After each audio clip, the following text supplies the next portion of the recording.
Marcelo Merlo adelantó la posibilidad de que varios jueces podrían ser cesados. Este anuncio generó rechazo por parte de los jueces de la Corte Nacional, en especial de su presidenta Paulina Aguirre, quien señaló que con una evaluación sin iniciarse no puede anticiparse algún criterio. Demandamos el respeto a los derechos constitucionales que también protegen a los jueces, a su dignidad, a su honra y buen nombre, que por imputaciones genéricas vertidas a través de los medios de comunicación se pretende afectar. De existir actos de corrupción, insistimos una vez más, se los transparente, se los juzgue y sancione en un debido proceso. En el mismo marco, el Pleno del Consejo de Participación Transitorio aprobó el informe para el proceso de selección y designación de los miembros del Consejo de la Judicatura Definitivo. En Quito, Valeria Rosales, RTU, el canal de las noticias. La fuerza más fuerte, más fuerte.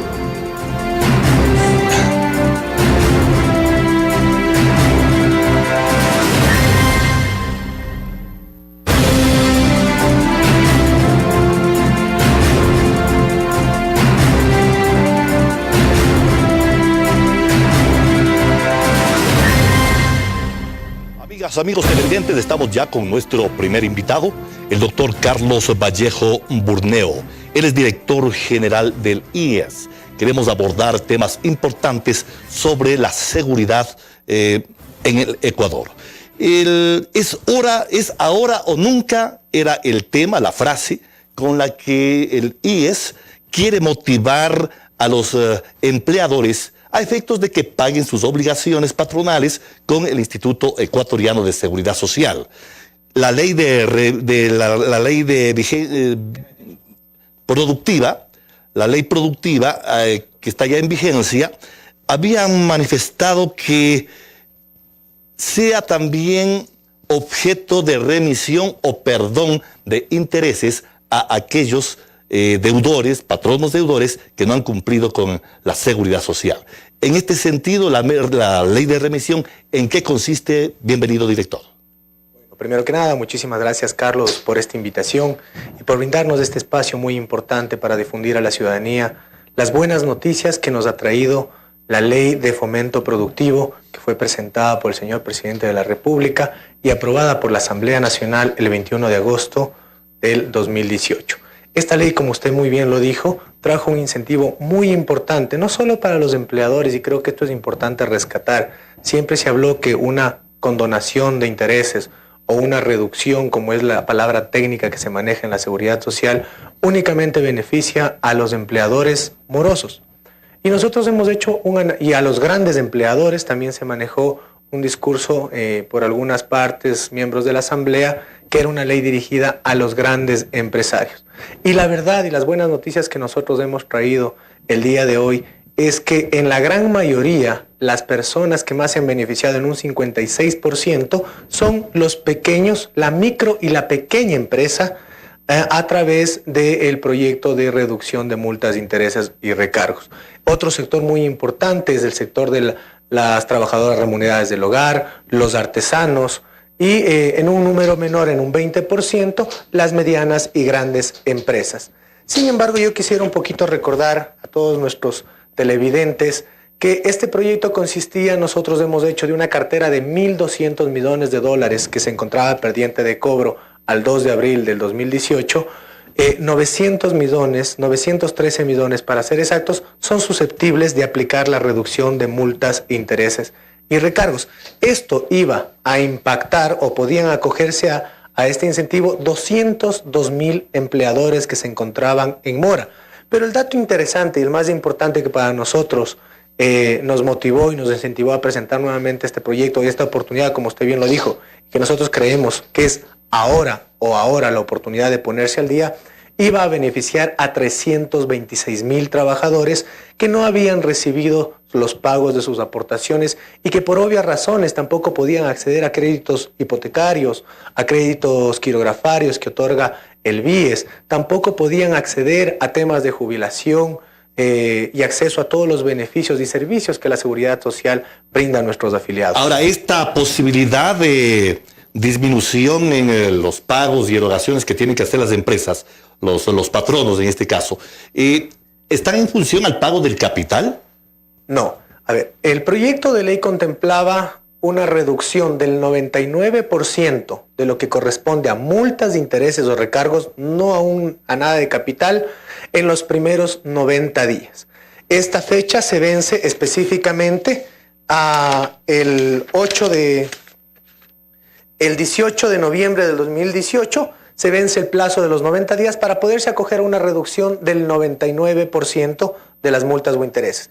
En los siguientes 60 días, esto quiere decir hasta el 17 de enero del 2019, los empleadores se acogerán a una reducción del 75% y en los últimos 30 días, es decir, hasta el 16 de febrero del 2019, tendrán una reducción del 50% de la multa. Siempre que hayan pagado el capital. Siempre que se pague efectivamente todo el capital. Nosotros, es importante recordar a la ciudadanía, hemos venido trabajando. De hecho, trabajamos mucho en la creación y en la formación del proyecto de ley con la Asamblea Nacional. Y desde el primer día que el señor presidente envió este proyecto a la Asamblea, hemos realizado ya todo un desarrollo tecnológico que hoy los ciudadanos y todas las personas que quieren ponerse al día en sus obligaciones pueden verlo reflejado en nuestra página web.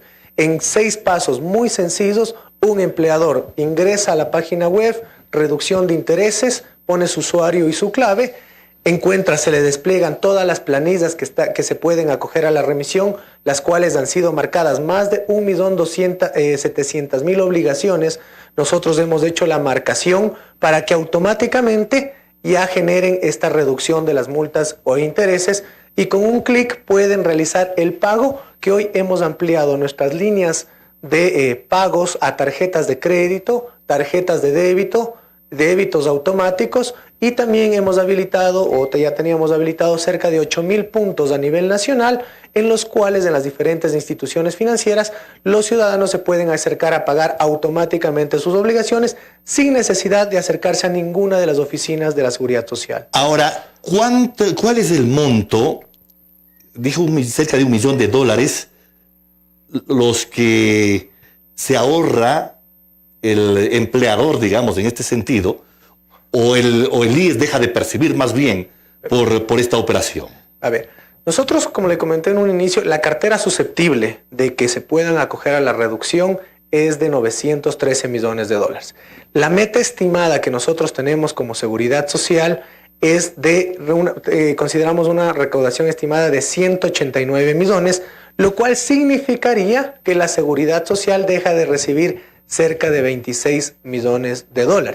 Pero a cambio de esto, esperamos poder regularizar la situación de cerca de más de 300,000 trabajadores. Nosotros para esto, aparte de simplificar nuestra página web, tenemos un dato muy, muy importante que yo quisiera compartir con ustedes. Hasta el 17 de septiembre del 2018 hemos ya logrado recaudar $9.8 millones de la gente que se ha acogido a la reducción de las multas o intereses. Pero el dato más importante es que esto ha beneficiado a 31.277 trabajadores y 9.800 empleadores han sido quienes han pagado. ¿Y en capital cuánto es lo que se ha recaudado también? Porque si pagan el interés, se acogen el interés, tienen que pagar el capital, debe haber un monto. 9.8 millones es básicamente el 100% del capital, porque recordemos que la reducción es del 99% del interés. Quiere decir que el margen de recaudación que corresponde al interés es muy bajo en este momento. Ahora, en números, ¿cuánto espera recaudar el IES con esta medida? En la Seguridad Social nos hemos puesto una meta a nivel nacional de una recaudación de $189 millones, ingresos que nos servirán para pagar pensiones y seguir brindando los servicios de salud de manera eficiente. No quisiera dejar pasar un dato muy interesante que a nosotros en el manejo de la data que generalmente estamos monitoreando, y también invitamos a la ciudadanía. La Seguridad Social ha puesto a disposición de toda la ciudadanía un visor en nuestra página web en el cual ustedes podrán ver día a día y en tiempo real cuál es el valor que se está recaudando y datos tan interesantes como estos. De los $9.8 millones, las empresas unipersonales, micro y pequeñas nos han generado un ingreso de $5.8 millones y el número de afiliados que han sido beneficiarios de esto es de 8.375. mientras que la gran empresa o la mediana empresa únicamente ha generado 3.9 millones de dólares y ha beneficiado a 9,000 trabajadores. Esto quiere decir que la medida estuvo enfocada y la mayor gente que se está acogiendo a este incentivo está relacionada con la pequeña empresa. Algo que no quisiera dejar pasar por alto, aprovechando su presencia. La simplificación de tramitología ha sido un dolor de cabeza para todos los afiliados y en todas las instituciones. Parece que estamos mejorando en este sentido la propuesta del IES al afiliado. ¿Hay reducción de trámites? Sí, bueno, nosotros hemos iniciado primeramente realizando una reestructuración integral de lo que es nuestra página web, en la cual hemos puesto casi el 90% de los servicios de la seguridad social, hoy se lo realizan en línea. Acceso a un préstamo quirografario, prendario, hipotecario, solicitud de fondos de reserva, jubilación, beneficios del seguro de desempleo. Todo eso hoy lo tenemos en línea. Sin embargo, los pocos trámites que necesariamente un ciudadano tiene que acercarse a las ventanillas de la Seguridad Social, también ha sido una campaña importante del señor presidente de la República y nos ha dispuesto que busquemos los mecanismos a través de la tecnología, de los cruces de información y de los controles informáticos de reducir los requisitos que generalmente se tenían que entregar de manera física en copias o en documentos certificados. Hemos simplificado 63 trámites, lo cual ha significado un ahorro a la ciudadanía de cerca de 1.5 millones de dólares y la disminución de 900,000 copias que no deben ser ya entregadas a la Seguridad Social en 63 trámites que actualmente tenemos. Bien, muchísimas gracias al director general del IES, el doctor Carlos Vallejo Burneo, por estos importantes comentarios e información que le hemos dado a la ciudadanía. Nosotros nos vamos a un corte. Luis Valareso viene ya enseguida con nuestro siguiente invitado. Muchísimas gracias.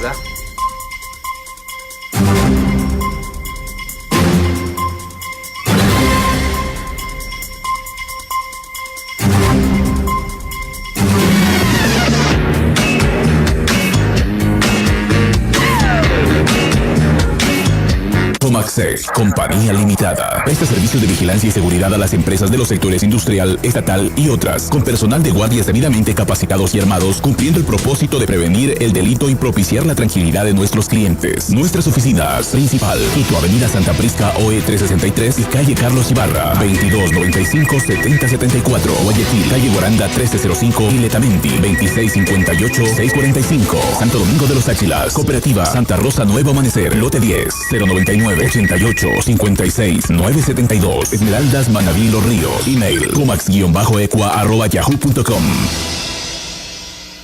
En Mushukruna, Cooperativa de Ahorro y Crédito, incrementamos nuestros servicios: pago de pensiones alimenticias, bono de desarrollo humano, matriculación vehicular, impuestos fiscales, traspaso de dominio, servicios básicos, agua, luz, teléfono, TV cable, IS, recarga telefónica, transferencias interbancarias, giros internacionales, Western Union, cheque efectivo en 24 horas.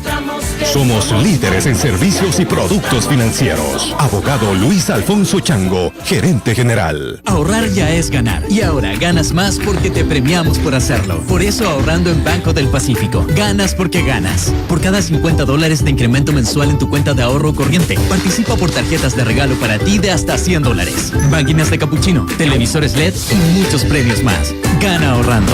Banco del Pacífico. Tu banco. Revisa términos y condiciones en www.bancodelpacifico.com.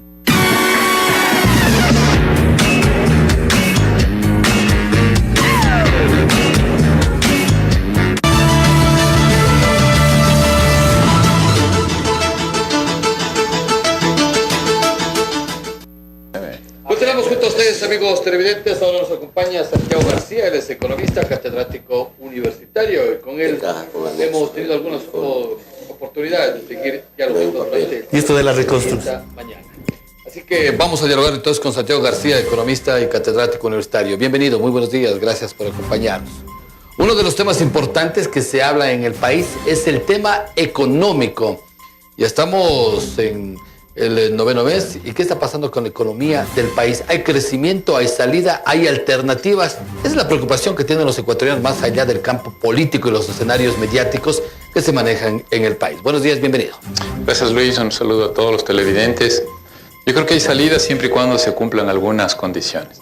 Y cuando nos preguntamos salidas, ¿por qué? Porque lamentablemente el país durante todo este año atraviesa una situación económica muy complicada. Eso hay que decirlo. No es la mejor situación. El año anterior, 2017, pensábamos que iba a haber un crecimiento de un 3%. Finalmente la cifra oficial muestra una variación de la producción nacional menor. Este año, a duras penas, se prevé, en mejor de los casos, un crecimiento de 1%. Pero eso al final del día lo que le interesa a la opinión pública nacional, a la gente, es entender que estamos en condiciones difíciles, que hay menos posibilidades de generar empleo, que hay menos posibilidades de generar producción, que hay menos posibilidades, ¿no es cierto?, de crear bienestar.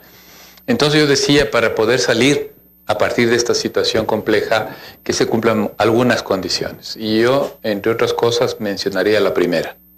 Es que el sector privado asuma lo que ha venido reclamando, que en términos políticos siempre ha sido, es que el Estado siempre ha dominado la economía y le corresponde a la empresa privada. Pues bien, ahora necesitamos que la empresa privada, el sector privado en general, asume ese liderazgo económico, con lo cual básicamente implica inversión. O sea, esto no es discurso, necesitamos que se concreten inversiones, que el propio sector privado ecuatoriano, ya luego podemos hablar de inversión extranjera, pero el propio sector privado, empresarial, también en el sector privado podemos inmiscuir a la pyme, podemos inmiscuir a la economía popular y solidaria, pero sobre todo son las grandes y medianas empresas las que tienen que empujar esto hacia adelante. Pero se están metiendo en ese campo. Hay una ley de fomento. Ley de fomento productivo. Pero estamos arrancando aquello porque es la incertidumbre que tienen y que tenemos los ecuatorianos. Luis, ahí hay una palabra clave, se llama incertidumbre.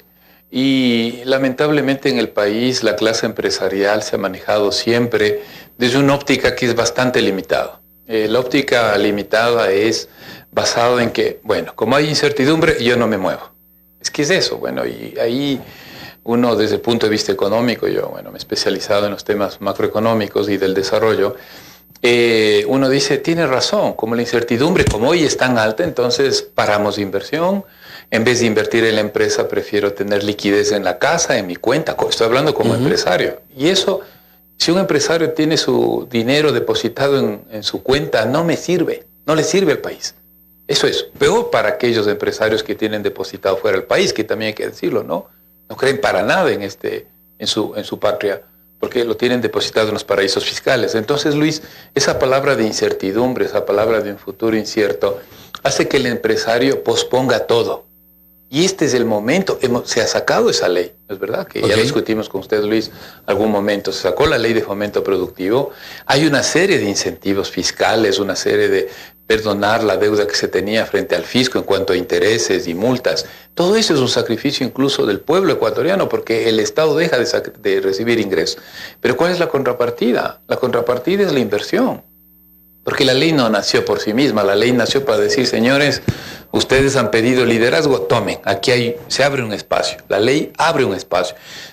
Había una disposición hace mucho tiempo atrás en que incluso los dueños de las empresas, los dueños del capital, se hacían responsables de las decisiones de los administradores, ya se quitó. Había impuestos para la ajenación de acciones, yo compro, vendo acciones, se quitó. No pago impuestos a la renta hasta 20 años. Entonces, Luis, la preocupación creo que es legítima.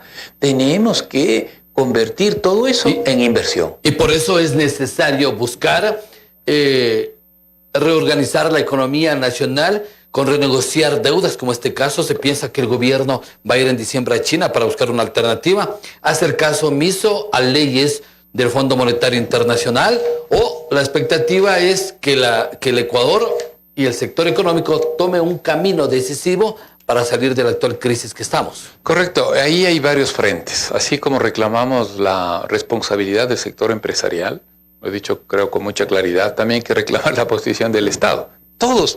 O sea, lo que pasa es que el Ecuador tiene que cambiar de mentalidad. Necesitamos, para salir de esta situación compleja y difícil, cada vez se destruye más empleo. O sea, los jóvenes que salen de la universidad, yo soy profesor de la Universidad Central del Ecuador, cada vez, cuando hacemos mediciones, es que cada vez hay menos empleados de nuestros estudiantes, de nuestros titulados. Entonces es una situación gravísima. Entonces, ¿para qué estudio 4 o 5 años? Para engrosar la fila de los desempleados. Entonces, un frente es el sector privado, empresarial, que ya hemos explicado. El otro frente es el sector público. Yo creo que ahí hay pasos bastante correctos, diría, ¿no es cierto? El tema de hoy la deuda externa, la deuda pública supera el 46% del Producto Interno Bruto. Y hay que superar el debate si es una deuda consolidada, si es una deuda agregada. Señores, el país está endeudado. Y los datos que muestran de enero a agosto, Luis, es preocupante porque uno de los rubros que más crece en el gasto público es el servicio de la deuda. Eso es lo que queríamos y siempre hemos dicho. Los años 80 y 90 del siglo anterior, del siglo XX, el Estado dio prioridad a pagar la deuda. ¿Cuál fue el problema? No había para educación, no había por agua potable. ¿Cómo iba a haber dinero para construir centrales hidroeléctricas? Sí, teníamos que pagar deuda. Entonces el Estado también tiene que empujar para salir de esto. Y eso es lo que también preocupa. No es tan fácil salir de este atolladero porque tenemos un gasto público inflexible, salarios de la burocracia, también entidades públicas que no justifican. Luis, yo no estoy de acuerdo. Para mí prioridad es educar a la gente, no tener una aerolínea. Pero bueno, pues esa aerolínea funciona, que funcione bien, eso es lo que hay que hacer. Economista, hay varios criterios dentro del campo de la economía que lo van manejando y dando alternativas. Pero en este caso ustedes, la preocupación de la gente es cómo salimos de la crisis económica. Correcto. Y usted hablaba del tema de la falta de empleo y del desempleo que se crece. ¿Cómo buscar esa alternativa? Si no, hay una desesperación, una incertidumbre totalmente, vuelvo y repito la palabra, de los ecuatorianos hacia dónde vamos el 2019. El futuro entonces es con incertidumbre, es complicado nuestro futuro, entonces hay que cambiar el chip a la gente. Varias cosas, yo creo que sí podemos discutir algunas cosas, Luis, porque a la gente al final ya se cansa de oír los diagnósticos, todo el mundo sabemos los problemas, los sentimos, lo vivimos. Una cuestión es llamar a un acuerdo nacional sobre el sistema financiero y bancario del país. Hay que llegar a acuerdos con todos para que el crédito llegue a la producción y al emprendimiento. Hoy es facilito, en serio, es que Luis, vea, me pueden prestar carro para comprar un auto. Hoy no es cierto, durante un año no pago intereses. Y luego me compro un auto y me dan, creo que se paga $272 mensuales y tengo un auto. Si yo voy como emprendedor, o un chico de la universidad sale, es un ingeniero textil y se quiere poner una pequeña empresa, imposible. No hay quien lo preste. Entonces necesitamos un cambio radical del sistema bancario, ¿no es cierto? En donde pongamos por delante, ahí está una solución. ¿Qué necesito para eso? Pero se habla mucho del emprendimiento y las tasas de interés. Sí, pero emprendimiento sin crédito es una locura. Tasas de interés muy altas. Yo creo que eso también hay que discutirlo. Una mega documentación. Exacto, garantías que no las tengo.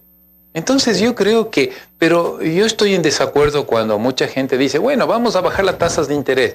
Hay que bajar las tasas de interés, pero de una forma consensuada, Luis. ¿Con quién? ¿Quién es el dueño del dinero? Bueno, los ahorristas. ¿Quién es el intermediario? El banco, la cooperativa. ¿Quién es el necesitado? El empresario, la pyme, el emprendedor. ¿Qué hay que hacer? Juntarlos. O sea, no puede uno, a alguien se le ocurrió, bájale un punto, bájale 2 puntos. ¿Por qué? Hay que trabajar de una forma más mancomunada. Recuerde, Luis, el presidente de la República llamó a una mesa de concertación, una mesa público-privada, para tratar los subsidios. Es un tema importante. Armemos otra mesa para tratar el tema crediticio para la producción y el emprendimiento. Muy bien. Y antes de irme al segmento del editorial del día, solo la última inquietud que me queda es la renegociación con China que lo mira Ecuador. Uno de los temas claves que tenemos que trabajar en los próximos meses y años es el reperfilamiento, se llama, de la deuda pública. Estamos endeudados, como hemos dicho, ¿no es cierto?, una proporción alta del Producto Interno Bruto, y más que eso hay un desvío, así lo podemos decir, un gran compromiso de recursos para pagar esa deuda. Si esto no es gratis, señores, esto cuesta al país, y eso cuesta en hospitales, en no construir carreteras, en que la gente se empobrezca. Entonces, es necesario trasladar en el tiempo.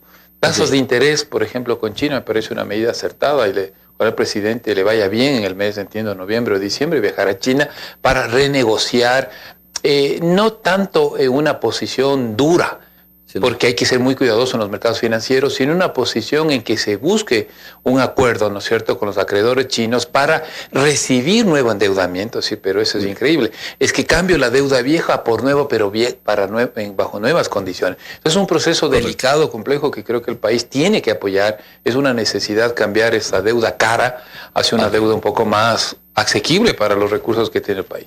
Muy bien, muchísimas gracias al economista Santiago García, catedrático universitario, junto a nosotros haciendo un análisis de la actual situación económica del país. Nos vamos a ir con nuestra línea editorial y cuando regresemos continuamos con más invitados en esta mañana. Estará Carlos Ibarra y ya con el asambleísta César Ritardo para hablar acerca del caso Gabela. Nos vamos a nuestro editorial y regresamos. El editorial con el doctor César Augusto Alarcón Costa. Señoras y señores, en Argentina, un juez ha dictado orden de prisión preventiva contra la expresidenta Cristina Fernández de Kirchner. Esto es muy importante. Claro que la señora no va a ir presa inmediatamente porque tiene fuero como senadora. Ahí pues recordemos ese viejo adagio: hecha la ley, hecha la trampa. ¿Cuál es la trampa? Una de las que utilizan los corruptos a elegirse legisladores en el siguiente periodo para estar amparados por la impunidad, que desde luego es gramatical. Se convierte realmente en inmunidad. Así pues, los corruptos de un momento se cubren las espaldas para el futuro. Pero al menos ya marca un hito la decisión del juez. Orden de captura para Cristina Fernández de Kirchner. Ella y su esposo, como todo el mundo lo sabe, ahí no hay ninguna novedad, no hay ningún secreto. El gobierno más corrupto de Argentina. La pregunta es, ¿y en el Ecuador qué pasa? Aquí sí, todo tiene un ritmo entre lento, lleno de neblina, de enredos, y nada avanza. ¿Qué sucede? Ya se llama a los testigos, ya declaran, ya hay pruebas, ya habla medio mundo y no pasa nada. ¿Qué sucede con el caso Balda? ¿Qué pasa con el asesinato del general Gabela? ¿Qué pasa con Odebrecht? ¿Qué pasa con el 30S? Bueno, ¿hasta cuándo hay que esperar? Ya las cosas deben definirse y las autoridades en cada una de las áreas deben tomar decisiones, porque solo a partir de ellas se puede cimentar la edificación del futuro. Si no es así, el mensaje para las próximas generaciones es: en el Ecuador se puede romper, hay corrupción de todo y luego no pasa nada. ¿Qué mensaje estamos dejando a los niños y a los jóvenes? Es hora de que, así como en Argentina y otros países ya se han metido presos a expresidentes, aquí la justicia debe actuar con mano firme y decisión tomada. Esto fue El Editorial con el doctor César Augusto Alarcón Costa. Visita nuestro periódico digital en www.rtunoticias.com. www.rtunoticias.com.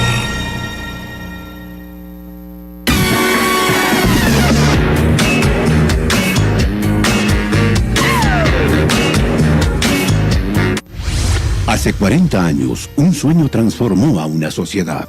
Un grupo de visionarios crearon la financiera popular, la Cooperativa de Ahorro y Crédito Riobamba Limitada. 40 años de servicio haciendo realidad los ideales de nuestros socios. Hoy premiamos su confianza sorteando un Renault Logan 0 kilómetros. Usted puede tener auto nuevo siendo socio activo con $20 de ahorro a la vista y $80 de certificados de aportación. Sorteo 12 de octubre. Active su cuenta y gane con nosotros. Cooperativa Riobamba Limitada. Juntos construyendo la economía popular y solidaria. ¿Estás sin trabajo? Entonces consíguelo fácilmente con un clic. Multitrabajos.com. Nuevos empleos todos los días. Recuerda, multitrabajos.com. Colegio Particular Nuevo Ecuador. Abrimos nuestras puertas para brindarte una educación integral, El futuro de tus hijos se inicia ahora con liderazgo, valores y exigencia. Una nueva generación dispuesta a transformar al mundo. Diferentes habilidades y talentos serán revelados en el camino. Nuestros profesionales ayudarán en la formación de los alumnos. Colegio Particular Nuevo Ecuador, Carapungo, Avenida Jaime Roldós Aguilera, N14182 y Río Cayambe. A tan solo 5 horas de la ciudad de Quito se encuentra el Lago Agrio, capital de la provincia de Sucumbíos, donde el majestuoso río Guarico nos envuelve con su mágico mito, que a todo aquel que se sumerge en sus aguas, si no se queda, vuelve. La Alcaldía del Lago Agrio impulsa y promociona el paiche, el pez de escama más grande del mundo en agua dulce, generando las iniciativas en el aspecto gastronómico, por su alto valor nutritivo y porque su contextura muy noble permite variadas recetas. El paiche, plato emblemático del Lago Agrio. Si no te quedas, vuelves.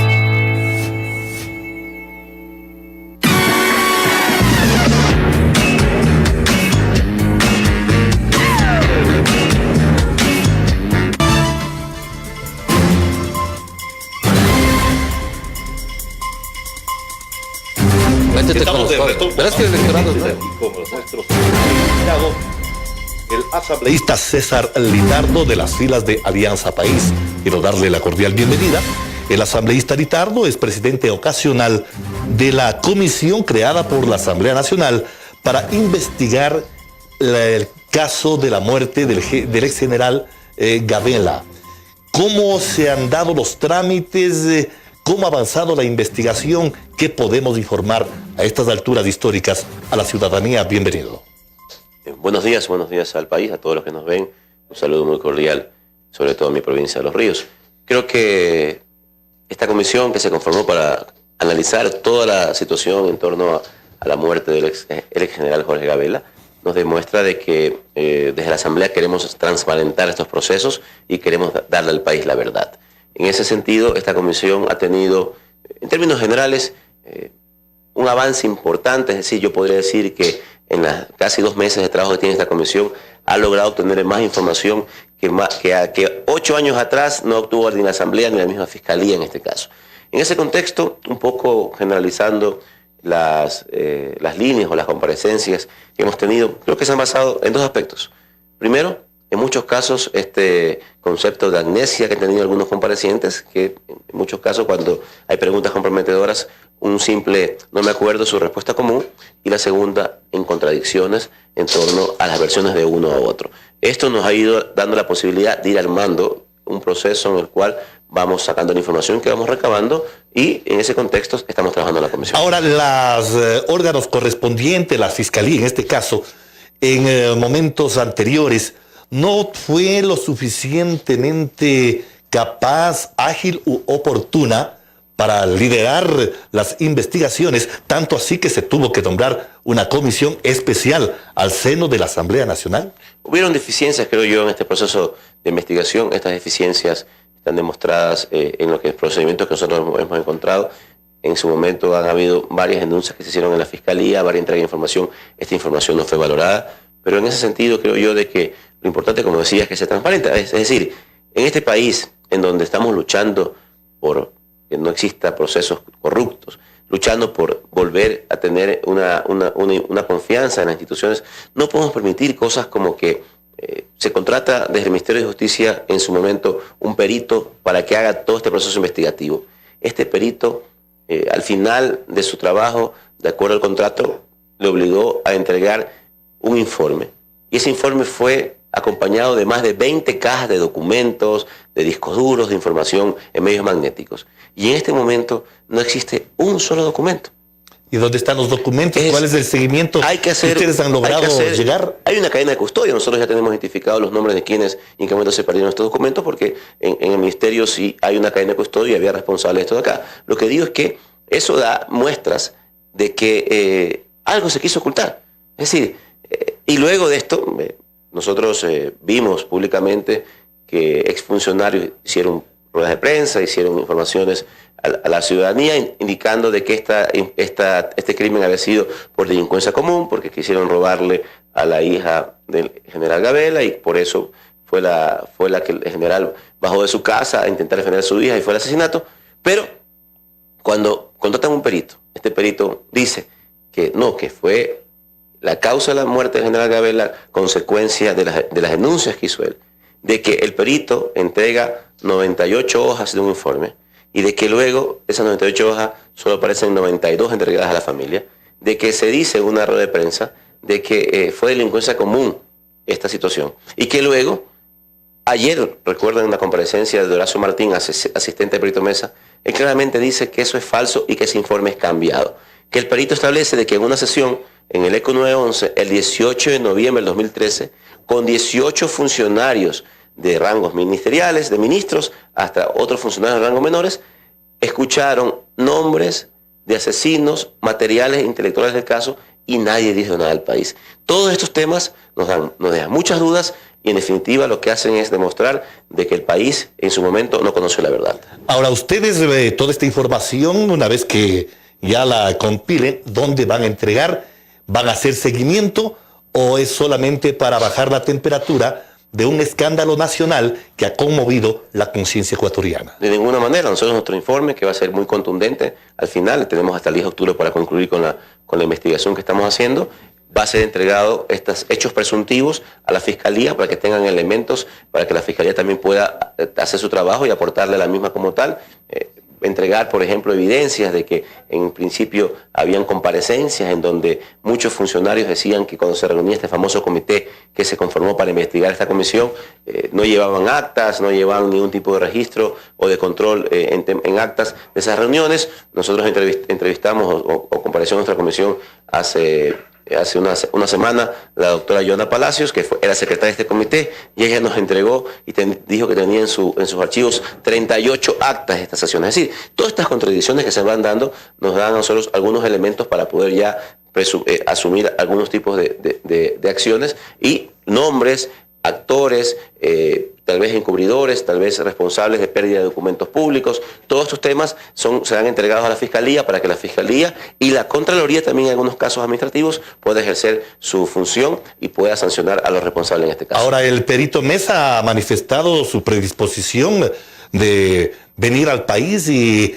ampliar la información requerida sobre la investigación que él realizó. ¿Han hecho los contactos? ¿Qué ha manifestado él?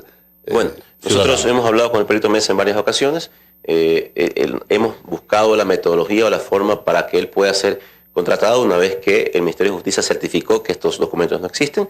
En ese caso, la Fiscalía va a ser la entidad que haga esta reconstrucción, en vista de que la Fiscalía se encuentra en etapa de indagación previa y puede tener este marco jurídico para poder hacer este proceso contractual, pero en definitiva, él ha manifestado claramente, ¿no? Él dice, yo tengo los nombres en mi cabeza, es un tema que lo manejé por algunos meses y yo tengo los nombres en mi cabeza.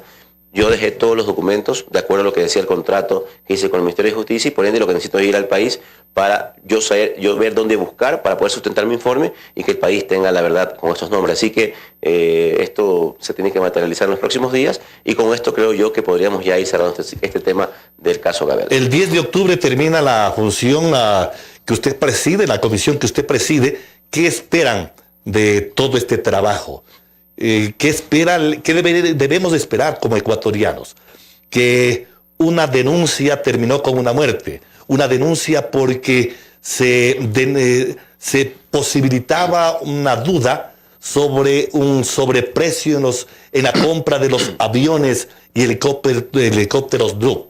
Eso terminó en una muerte del comandante general. ¿Qué esperan ustedes como comisión y los ecuatorianos qué debemos esperar de este trabajo? Bueno, nosotros vamos a concluir en ese sentido varios temas que ya he dicho ahora y que son ya hechos que se pueden comprobar con las versiones que hemos recibido. Entre ellos que ha habido negligencia de algunos funcionarios en el manejo de documentación pública, es decir, se contrató un perito, hay entrega de documentación, el Estado ecuatoriano pagó recursos por esos documentos y estos documentos no aparecen, hay una negligencia, hay ocultamiento de información en algunos casos y el hecho que se puede ya presumir, creo que es un tema que ya podemos ir diciendo que se puede presumir que la muerte del general Gabela se dio por las denuncias que hizo por la venta de los helicópteros Drup que tuvo el país. Bien, muchísimas gracias al asambleísta César Litardo por esta información valiosa para los ecuatorianos. Nosotros nos vamos a un corte y enseguida Luis Valareso con nuestro siguiente invitado.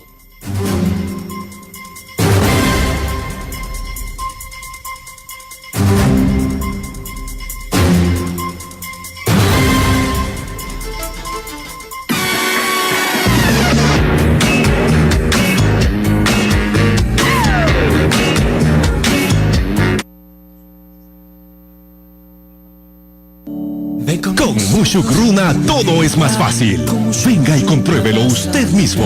Créditos de 20,000, 50,000, 100,000, 200,000 y ahora hasta $300,000 con los intereses más bajos del mercado. Para crecer, para triunfar, únete a los mejores. Mushugruna, solvencia, seguridad, confianza y rentabilidad. Abogado Luis Alfonso Chango, gerente general.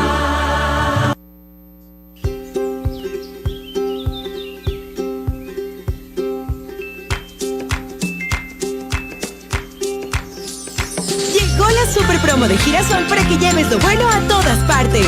Junta 2 empaques de productos Girasol más $1 y canjea al instante tu refractario de vidrio Girasol en cualquiera de los puntos Western Union Red Activa a nivel nacional. No te quedes sin canjearlos, son 3 diseños, colecciónalos.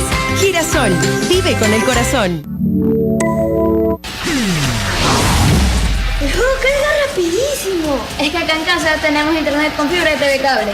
Hijo, toma. ¿Qué es, ma? Como te escuché hablar de fibra. No, ma, estaba hablando de la red de fibra de TV Cable. Un cable que manda la información por medio de pulsaciones de luces. Y así llega la señal de internet que vuela. Con la nueva red nacional de fibra óptica del Grupo TV Cable, tu velocidad de internet nunca se detiene. Además, si contratas internet más televisión, recibes gratis un mes de internet. TV Cable, más para tu vida. El anhelo más importante de tu vida.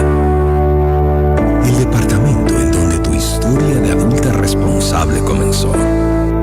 Sí, no tenías ese pelo.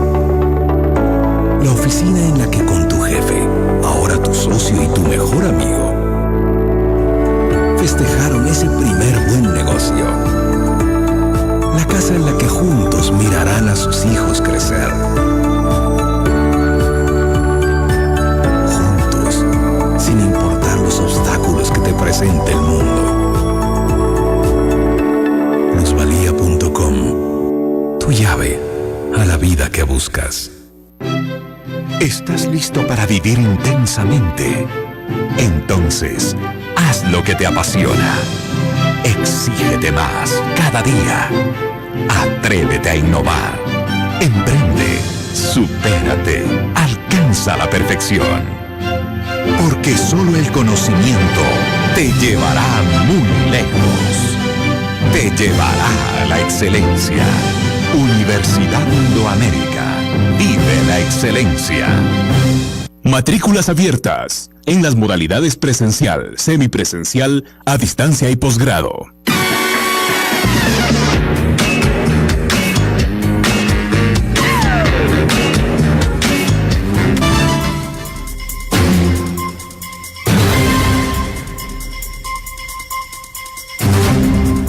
Muy bien, hemos hablado de temas económicos, temas políticos. Hoy trataremos temas de la ciudad capital, como también estaremos en los próximos días hablando de diferentes ciudades del país. Hoy nos acompaña Javier Buendía, él es representante de la plataforma Somos Ciudadanos. Vamos a conocer qué pasa con la ciudad. También ha hecho críticas y cuestionamientos a otras autoridades municipales y a ciertos candidatos que están para los gobiernos seccionales en las próximas elecciones, tanto alcaldías y prefecturas. Muy buenos días, gracias por acompañarnos. Vayamos por lo primero. Como Javier Buendía, ¿cómo le ve a la ciudad de Quito? Y como plataforma Somos Ciudadanos, ¿cómo también miran a esa capital que tenía su liderazgo? Dicen, no lo digo yo, los actores políticos, y que hoy no estamos en ese ímpetu de hace muchos años atrás. Bienvenido. Muchas gracias, licenciado Valareso. Como siempre, un honor estar en esta casa. Yo creo que se refleja con toda claridad en lo que han mostrado en estos días las encuestas y estudios de opinión.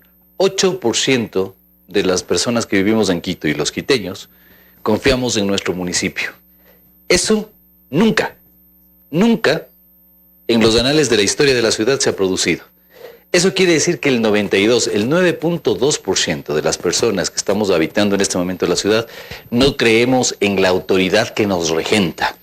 Eso significa la crisis de legitimidad que nosotros hemos venido denunciando durante los últimos 54 meses, que además provocó este estado de negligencia que, al no haber un modelo de gestión desde el inicio, terminó incluso vulnerando principios de orden legal, lo cual nos llevó en las investigaciones de estos 55 meses, primero ante la Fiscalía Distrital de Pichincha, en el proceso que fue conocido por la ciudad y que incluso hay 2 concejales todavía con grilletes, medidas sustitutivas en sus tobillos, y que ha pasado ya a manos de la Administración de Justicia, en donde está por formularse una audiencia para el inicio del proceso que podría inmiscuir también al propio Mauricio Rodas Espinel, en donde nosotros somos acusadores particulares. Eso es el tema judicial, que se van justamente al alcalde. Pero la ciudad en sí está total y completamente desmoralizada. ¿No es por culpa del alcalde, sino de toda la administración municipal? Sin duda ninguna, y un tema sistémico que ha venido en los últimos 10 años. Porque sin lugar a dudas perdimos la autonomía, la independencia, la capacidad de capitalidad cuando se le entregó al gobierno de Correa por parte de Barrera el tema de la jurisdicción de la capital de la República, y en ese orden de ideas entonces lo que ha sucedido es que nada menos y nada más que la ciudad ha perdido toda capacidad de incidencia, de injerencia tanto en el orden nacional como en el orden internacional que teníamos siendo referentes en nuestra matriz básica, que era la de formar sobre todo líneas de ejemplo y de referencia y de estudios de caso que fueron incontables durante la historia de Quito, ¿no? Muy bien, le decía esas 2 preguntas en Quito, es porque todo mundo habla de la ciudad, de los que están como candidatos a la ciudad de Quito o precandidatos, de los problemas que tiene la ciudad. Pero los problemas no son de hoy. En cada administración se han ido dando sus problemas y han sido problemas que han sido solucionados no en su totalidad, sino más bien en su coyuntura del momento. ¿Cómo buscarle a la ciudad eje de Quito dentro de esa esfera de las capitales de otros países del continente? 10 años han marcado nuestra experiencia de intervención en los asuntos de la ciudad. ¿O desde que entramos a la democracia? Desde los problemas que viene teniendo Quito, están sobre todo aterrizados en los últimos 10 años, en donde ha paralizado el tema de su línea de desarrollo. Y coincidentalmente es el mismo tiempo que nosotros desde la sociedad civil hemos venido interviniendo, como es público y notorio, en términos de la incidencia de los asuntos de la ciudad. Tan es así que nuestro proyecto internacional Ciudad Cívica, que explica de manera clara cómo llevar adelante un modelo de gestión en las 32 áreas, 112 servicios, se fue generado hace 2 años y sobre todo es el que genera el gobierno ciudadano real. Ciudad modelo, ¿cómo es? Modelo Ciudad Cívica. ¿En qué consiste? Ciudad Cívica es básicamente la posibilidad de tener un modelo de gestión eficiente sobre el tema de la ciudad, en donde tengamos 112 servicios aprovisionados y sobre todo un modelo realmente participativo, en donde hay que cambiar varias cosas, pero principalmente el régimen urbano de la ciudad, que nos permita definir cuál es ahora el régimen administrativo, político y orgánico que necesitamos, saber si Cumbayá, Tumbaco siguen siendo rurales o no, el hecho de que las administraciones zonales nos abastecen para los servicios de las necesidades que tenemos de manera concreta e inmediata, pero sobre todo entrar a 4 problemas concretísimos. El primero relacionado con la gestión eficiente del uso del suelo. El segundo, el tema de lo relacionado con la movilidad y el transporte público. El tercero, obviamente, solucionar los problemas contingentes como está el asunto de la crisis sanitaria y, por supuesto, la posibilidad concreta, clara y marcada del derecho a la ciudad y el derecho a la vivienda que tienen los habitantes de la ciudad de Quito. Por eso es que este próximo 27 de abril, las 50 organizaciones y a otras que se están sumando, en la Casa Maru estaremos estableciendo no solamente la entrega previa de la Agenda Ciudadana Territorial trabajada en el marco de estos últimos 2 años, que marcan la hoja de ruta clarísimo, sino el plan de contingencia, el plan emergente, que no es que tiene que ser adoptado por las autoridades apenas en mayo del próximo año. Tiene que ser tomado en cuenta ya. Lo primero de ello, líneas reales de un plan de contingencia que nosotros entregaremos sobre la línea de la crisis sanitaria que estamos viviendo. La segunda, relacionada con exigirle al alcalde y al Consejo Metropolitano la imposibilidad ética de que se vuelvan a endeudar para el año 2021, como ocurrió con los 134 millones de dólares adicionales. Y sobre todo, que nos den respuestas claras, concretas y eficientes respecto de los temas emergentes también en materia de movilidad, como es, por ejemplo, el tema de la tarifa relacionada con el transporte público. Muy bien.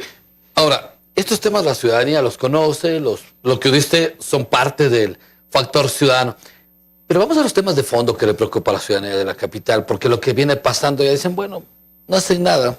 Los que vendrán han algo de hacer. Pero el tema de fondo es el tema del desempleo, que antes Quito generaba empleo, y por eso venían de los sectores rurales o de otras ciudades a la capital, y hoy lo podemos ver, pero en las calles. 2, y el tema de la inseguridad, que es un problema que atemoriza a los quiteños. Se perdió el tema solidario y más bien me hago individualista. Desempleo y seguridad. El primero de ellos tiene que ver con el 9.71% en el cual está la línea de desempleo, y en la línea de deserción laboral total hace que 7 de cada 10 de las personas económicamente activas de la ciudad no tengan un empleo formal. En ese orden de ideas, la base fundamental está relacionada con las posibilidades concretas de lo que significa la generación de desarrollo económico local en la ciudad.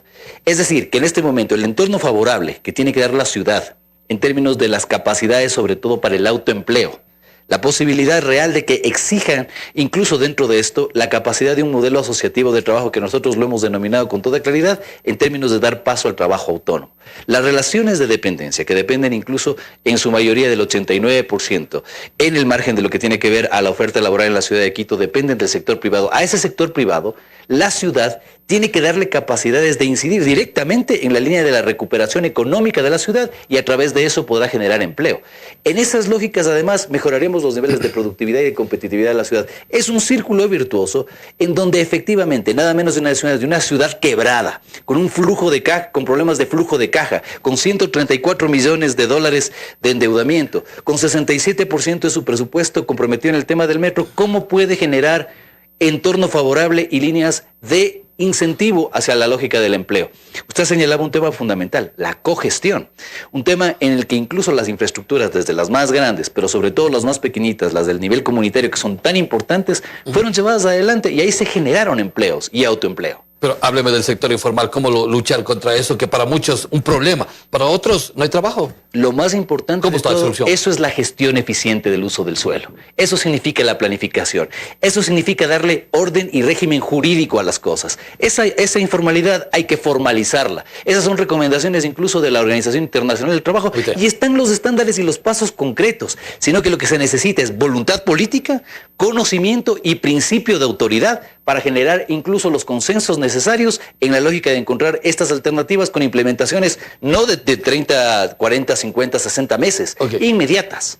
Javier, buen día. ¿Ha sufrido algún asalto? ¿Conoce de algún amigo, algún familiar que ha sufrido durante los últimos años en la capital o meses? Siempre hay un con caso. este tema? El tema de la inseguridad, nada menos y nada más, podría ser asumida, pudo haber sido ya asumida con toda claridad por parte del Distrito Metropolitano de Quito, si ese estatuto autonómico, que ni Barrera ni Rodas, ni los consejos metropolitanos anteriores del actual, han terminado de concretar.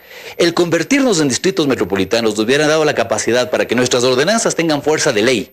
Y esa fuerza de ley tenga una capacidad de que las competencias, que en este caso son correspondientes, correlacionadas, coordinadas con el gobierno central, nos hubieran dado mayor capacidad de coordinación en términos de lo que significa, primero, una política pública clara respecto a lo que significa la seguridad en todas sus áreas, porque no solamente se trata del tema de los asaltos. Seguridad tiene que ver con varios elementos fundamentales, hasta el tema de la seguridad ambiental. En eso lo que se necesita entonces tener es definitivamente dar por concluido el trámite del Estatuto Autonómico de Quito, asumir las competencias y la jerarquía en el marco de la autonomía y descentralización que nos corresponde, y a partir de eso también exigirle al presidente Moreno y a su administración que determine planes de contingencia claros, concretos y efectivos para bajar los índices sobre todo de inseguridad que tiene en este momento. Pero lo que necesita saber qué es un alcalde que tenga la capacidad de negociación, de incidencia, pero sobre todo de respeto frente al gobierno nacional. Muy bien, y termino, y en un minuto quiero escucharlo, su ponencia con respecto a cuestionamientos que se han venido haciendo, que ciertos alcaldes, autoridades de gobierno seccionales están utilizando vallas publicitarias para publicitar sus candidaturas o la de sus coidiarios o de su organización política. Usted me parece que criticó algo de aquello y ha habido una respuesta. ¿Qué decir de eso? Nada menos y nada más que lo hace también el personaje que hace unos meses también habló del tema de un golpe de Estado por rueda de prensa contra el pobre alcalde de Quito.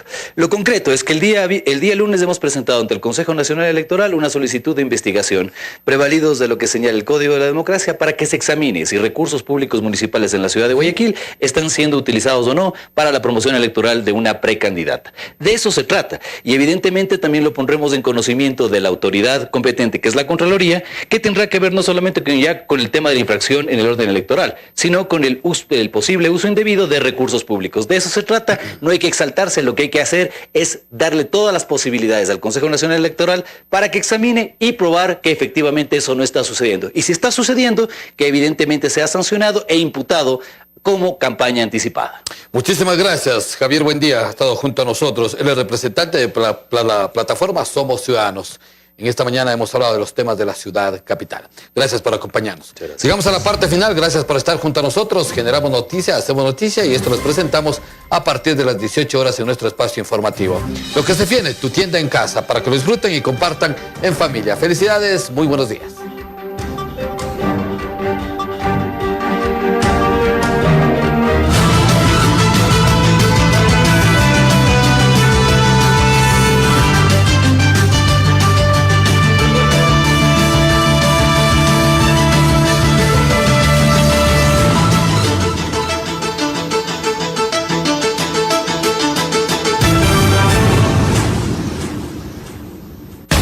Yeah.